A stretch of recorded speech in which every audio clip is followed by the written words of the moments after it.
Hey, I'm Miss Bizz, and I'm here to give you my first impressions of Joe Dever's Lone Wolf HD Remastered. This is a game developed by Forge Reply SRL and actually started out in the mobile app games section, and it was released in episodes. Well, starting November 27th, 2014, it was then remastered in HD and released on Steam for all your PC consumption. So, let's see if it's maybe worth playing on stream or doing a Let's Play of, and I'll give you what I think about the game. Let's get started.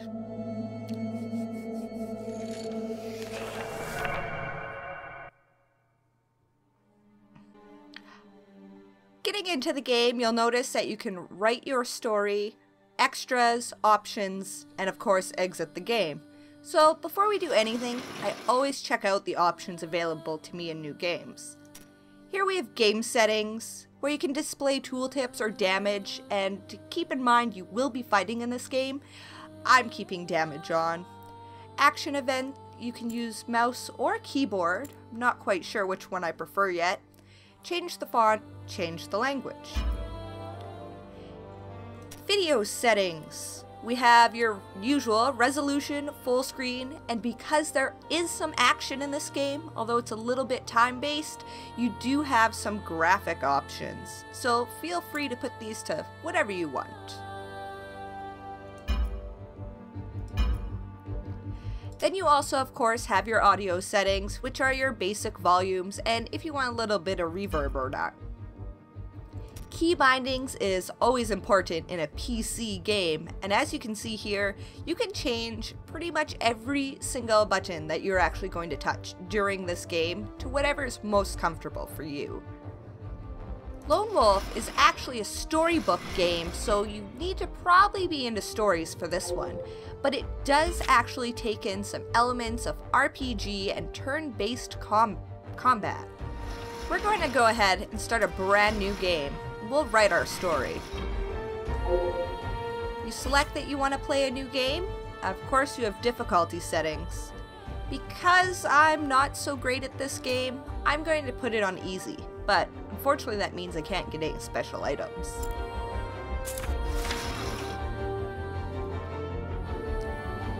Here we come into character creation. Character creation is a little bit different in this game than what you would normally think. You're not actually creating your character like in an RPG game where you're picking what they look like. You're actually picking out your skills and what you're going to use to be able to combat whatever comes up. This will actually possibly change what happens during the game depending on how you react to something.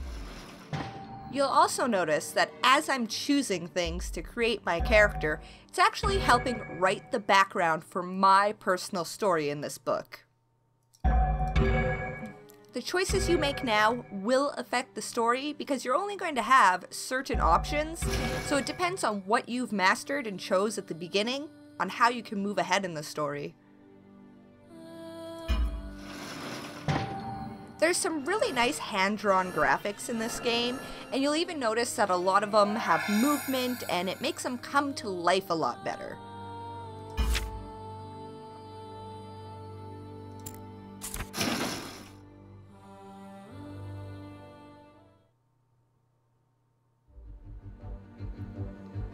Here, of course, you do get a background story on what exactly this book is about, so you're aware of what's going on in the world as you venture into this game. I won't spoil that for you, though. I'll let you find it for yourself.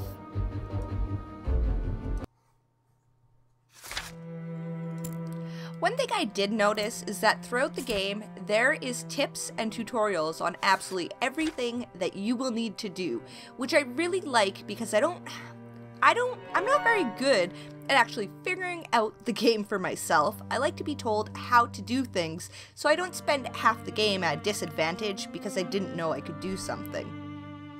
Here's the main part of the game. This is the storybook. The story is the game. You are going to change what happens, but like I said, there is some combat involved in this. And here's one of those really cool hand-drawn images that I said add some movement to make it become a lot more lifelike. I really enjoyed the story that comes with this game because I could immerse myself right into it and imagine myself in those shoes. That's when this comes into play. If you can imagine yourself in that place, as well, you have to have the disciplines. You can actually choose what you do in this story and change your path.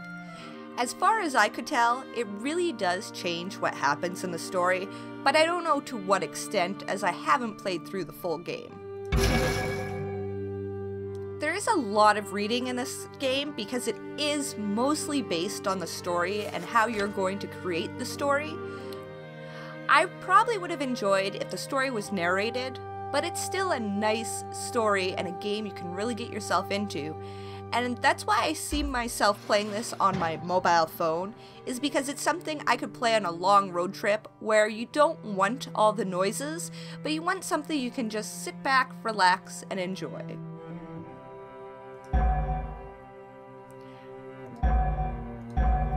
You'll find yourself with options where you can actually choose any of them because you've mastered all the disciplines. This is where it really comes down to a choice, and you have to wonder, what is going to happen if I pick this one? The story does change depending on what you picked, because I've played through the beginning a couple times now just to play around with it. This has so far been my favorite moving hand-drawn image in this game. I just think it's fantastic. Here you can see we do have a map to understand where we are in the world, and at times you will actually have a decision as to what way you want to go forward. Although something smart to do is that when you're actually just stopped and ready to move forward, you can meditate, and this actually restores all your powers, your Kai power, your whatever they call stamina, your health, all that. So that way you're always ready for your next battle. Here we're moving on to a new village. We'll see what the trouble is there. Here we're going into battle. This is slightly like a turn-based combat scenario, but it also has those RPG feelings of combat because it is timed. It does matter how quick you are. You'll see pretty soon. You can go ahead and you can actually use your keybinds or your mouse to click on the different things you want to do. As well, you'll see how the combat goes. There's different little events that you have to do, like this one you have to try to click fast enough to fill around the circle to do maximum damage of your attack. Depending on what attack you choose, that little thing you have to do, whether you have to swipe an arrow or whatnot, that's going to change. But like I said, there is a tutorial on every little different aspect of this game, so you'll understand what you need to do. Here's the beauty of really enjoying the fact that this is an HD remastered game. You also notice all of a sudden my turn ended. That's what it's like to be turn-based combat. I actually have this little bar on the side that when it empties out, I no longer can fight, and then it's going to be my enemy's time to attack. As long as that bar has some juice left in it, I can actually continue attacking. So the quicker you are, it is better.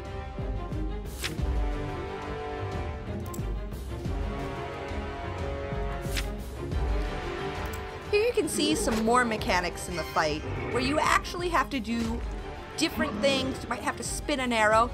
And here you can see, we've got ourselves a kill shot.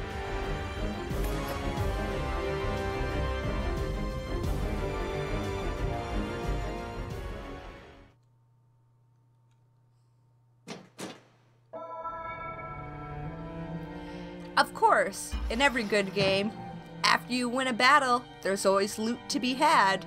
You can get all sorts of things. Pick lock, looks like a potion here, even some new weapons. In your menu, you can actually check out all sorts of things in this game.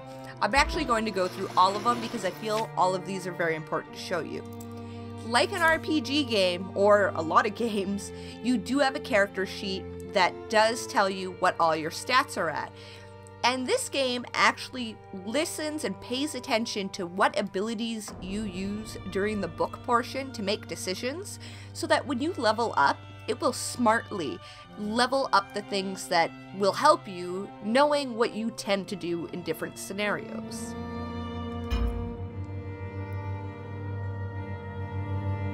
I haven't been able to change out my abilities or get new ones yet, but that looks pretty exciting on that behalf too.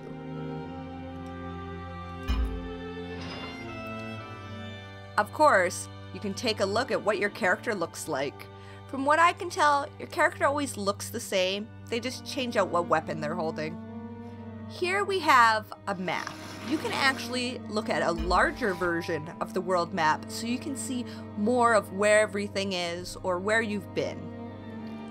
Here you can look at all the loot that you picked up or what you have in your inventory.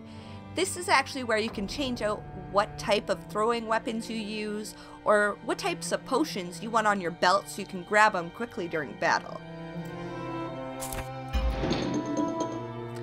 You can also, of course, check out your journal. I really enjoy this. It keeps track of all your quests.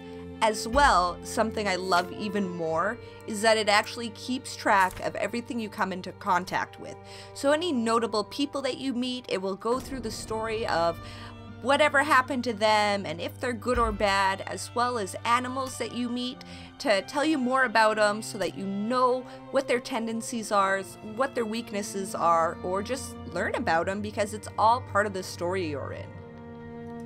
There is actually a bunch of Steam achievements for this game as well, and with a patch earlier this year, you are now able to complete it 100%. So that's something I always like about a game, is going after all the achievements. As you're reading through the book, whatever you actually picked out of your menu last will stay there, of course, until something else changes it. So that's nice if you're referencing to your journal to find out about an animal or something like that. Occasionally, you'll actually have an action event. This is during the story mode portion of the game, but it adds a little bit more gameplay into it. Depending on the action event, you'll have to do different types of things. And of course, your first time near it, it's always going to tell you what it is that you need to do. These are generally pretty simple, so I've always passed through whatever it was stopping me from. To be honest, I've never let myself lose one, so I'm not sure if you'll have to complete them again and again until you pass on to the next part of the story, or if that will change your story because you failed at what you were originally trying to do.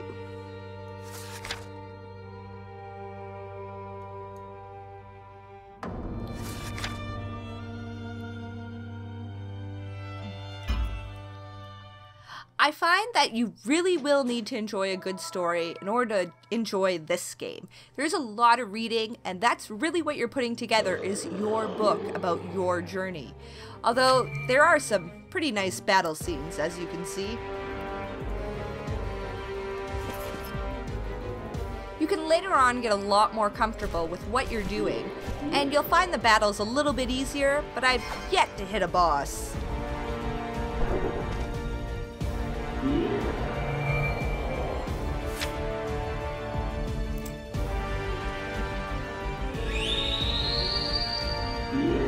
The different abilities you chose in your character creation really do come out in the book.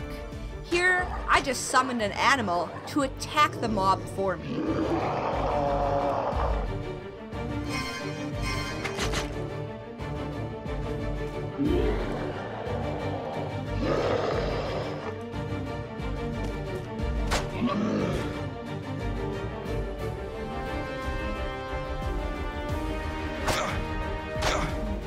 You do need to keep track of your stats and possibly use potions during battle, though. You can find yourself in some pretty bad places to be.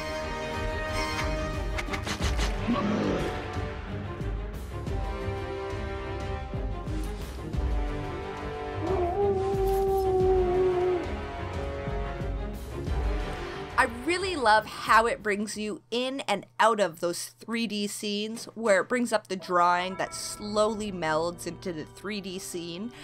I just really enjoyed it because it was a very smooth way, rather than just a plain old loading screen, to bring me from one type of game to the next. So far, I have really been enjoying my time, but I am a very story-heavy gamer, meaning all the games I like to play, I tend to enjoy them because I like the story, or I like creating the story. So I can say this game definitely has that for you. Another cool little feature they have in here is actually lockpicking. So, like I said, it's a little mishmash. You do need to enjoy a story to enjoy this game, but there is enough action to keep everybody entertained. Let's see if we can pick this lock. I'm not very good at it, and your lockpicks actually do break. Yes! We did it! Now we can get inside that chest and take some pretty awesome loot out of it, I bet. We sure can. That's loaded up more than those mobs I killed. As I mentioned, this game originally was released as a game or an app on a phone, so you can tell that a lot of it is really touchscreen friendly, especially in the combat with all the swiping and tapping and all that. I actually think I'm going to pick this up for myself for my phone to play on long car rides. But what I'm really interested in is what you guys think of this. Have you played this game before? Do you enjoy it? This is right up my alley, and if you enjoy a good story and that your choices actually matter in a game, I would really recommend it. But if you're a high action game player, it might not be the right game for you, but this is perfect for me. Now I just need to decide if I want to stream or do a let's play of it. How about you let me know? Here you go. That was my first impressions of Joe Dever's Lone Wolf. Thanks for stopping by. Let me know if you want to stream or a let's play of it. Bye!